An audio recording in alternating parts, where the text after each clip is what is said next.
Hello everyone, welcome back to the video. In this video, we'll be taking a look at how to use Winrar. So the first thing first is we're going to go ahead and type in Winrar in our search engine. And we're going to go ahead and go into the Winrar website. And then we're going to go into our download. So we're going to go ahead and download Winrar right here. So the latest version at this very moment of recording is 6.22. So go ahead and click on this. And then we're going to go down here and then download. So once that it's downloaded, we're gonna go ahead and open it up. And as you can see here, this is what it looked like. You would then need to select your destination folder, and then let's go ahead and click install. You now have multiple options associated with Winrar itself.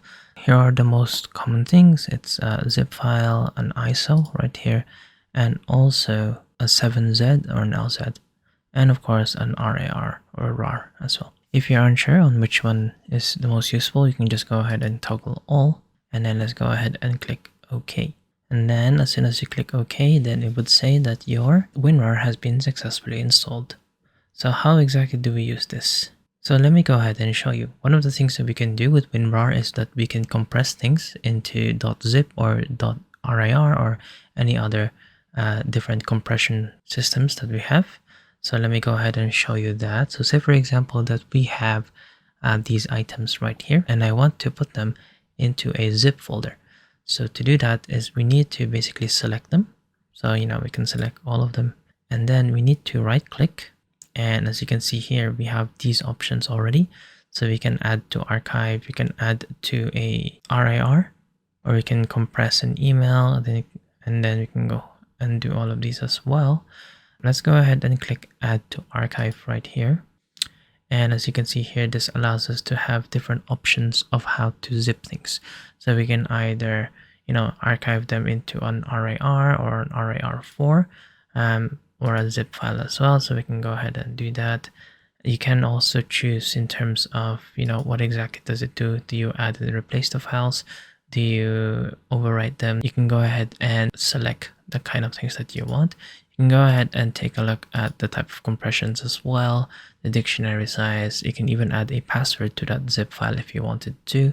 And then of course, go ahead and take a look at all of the other tabs as well. So this can be advanced options, files, backups, time, and comments as well. So let's go ahead and say for example, we want to create this into a zip file and we want to add a password into it. So let's just say, I don't know, pass123 right here. So we can go ahead and click OK.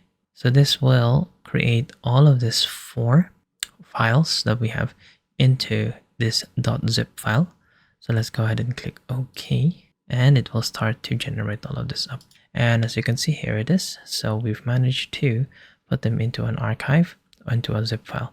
So if we double click on this, this will then allow us to see that these are the items in here as well. So this has managed to compress everything into a smaller file size. And then how exactly do we unzip things? Well, we can either double click on this, and then as you can see here, we can go ahead and extract to, or we can add things into this zip files as well, or we could right click on it, and then we have the choice of opening them up, extracting them here, extracting them as files, or extracting them into this new folder. So if I click on this, add in the password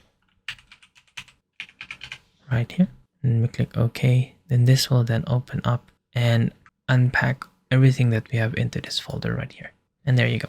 Well, I hope that you have found this tutorial useful. Don't forget to hit that like and subscribe, and we will see you guys next time.